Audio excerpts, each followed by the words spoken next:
Hello and welcome to lesson 3 of JavaScript. In this lesson, we are going to look at functions in JavaScript. My name is Mildred. In the last lesson, we looked at how to create variables in JavaScript, and we said that variable names are case sensitive. We also said that when we create variables, we can use any name as the identifier. The name can contain letters, can contain the underscore sign, the dollar sign, can contain numbers, but it must not begin with a number. So if we want to write, for instance, I want to create a variable called first name. I can use an underscore, I can use a dollar sign, I can create a name, but I must not begin this name with a number. But I can use an underscore to start or a dollar sign to start. Also, we looked at the different types of operators we have for the different operations that we can perform: arithmetic operation, assignment, logical operator. In this lesson, we want to look at the data type of the values that we assign to variables. We want to look at how to create functions in JavaScript. Now, when we have a number, this is a number data type. The number can be a whole number or a decimal number in JavaScript. We have something we call strings. Let's say my first name. I want to put my first name here. A string in JavaScript is written within single or double quotes. So I can use single quotes or I can use double quotes to write the value that is a string. So any word, character, sentence is a string in JavaScript. We also have variables that can collect several values. We have arrays, which is created with a square bracket like this, and we can list several values for this. Let's say I want to have an array of first name. I can list them like this. All of my strings will be quoted and all of my numbers can just remain unquoted.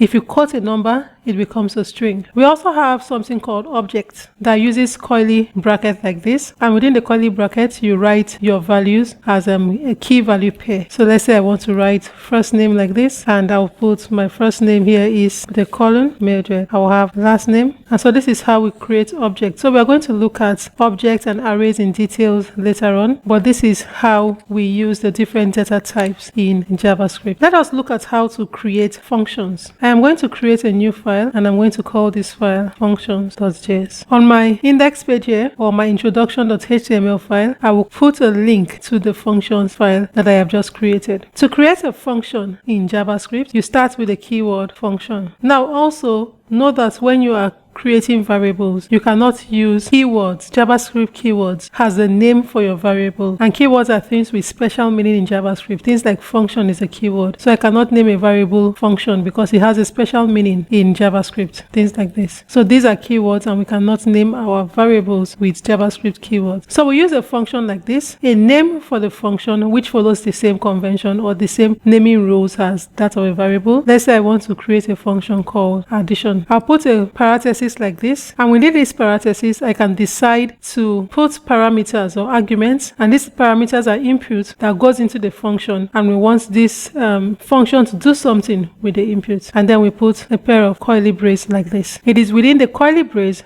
that we write what the function is going to do. Let's say we want a function that when invoked or when called will add two numbers. So I'm going to supply two parameters, a and b. What I want this function to do when it is called is to return, and so we use a return statement to return something to the user. We are going to return the addition of a and b. That's what we want to return. And so when I call this function, or I send this function as a value of a variable, so when I call this function, and calling the function just means writing the function name and supplying parameters, let's say 2, 3, like this. And this is going to add 2 and 3 to give us 5. So let's look at our introduction here. I want this to be passed into this p tag with the ID of function. And so I'm going to come here and say document.getElement by ID. I want it to give me the sum of 2 and 3. So my addition function is going to add 2 and 3. And when I go to my web page, I will have 5 printed out on the web page. If I change what this is, let's say we want 10 and 10, save and refresh, I will have 20 printed out on the page. So this is basically how we create functions. We are going to look at complex ways of creating functions, nested functions, or calling another function within a function as we go on.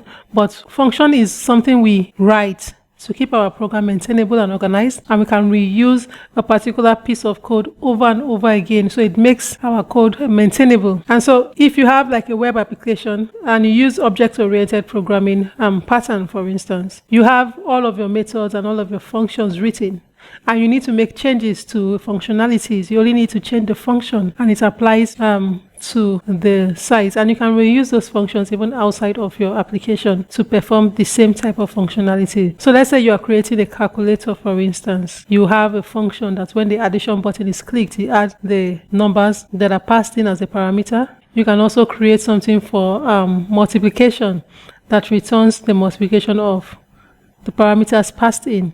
You can also have more complex functions, like let's say we want to create a function that calculates the area of a circle, for instance. So let's say function area circle. Now we know that the formula for the area of a circle is pi r squared. We want this function to collect just one parameter. So let's say we are creating a function that, given the diameter of a circle, calculates the area of the circle. So let's say it takes a parameter called x. We want to declare a variable here and say let diameter be equal to x. We also want to say let radius be equal to diameter over 2. Now you know that this is redundant. We can decide not to actually let diameter be equal to x, but we can decide to say let radius be equal to x over 2 and skip the diameter part.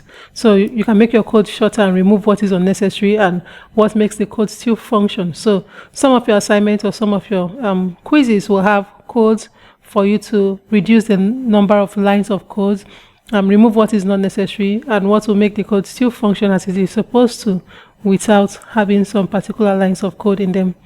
So let's reduce the diameter over 2, and then we'll say we want to have pi to be equal to 3.14, or let's say constant pi is equal to 3.14.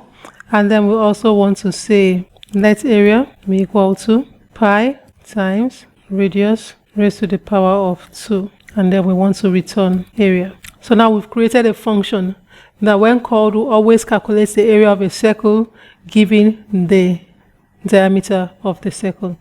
And so let's say we want to call this, and we'll say area circle, and we have a diameter of 20, for instance. When I save this and I refresh my page, it is going to calculate the area of the circle whose diameter is 20.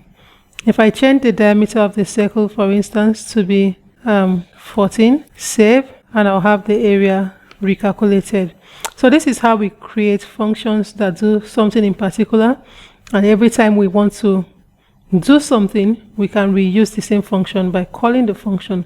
Calling the function means writing the function name with the parentheses and supplying the arguments that it needs. Sometimes you have functions that do not contain arguments and do not return anything to the user.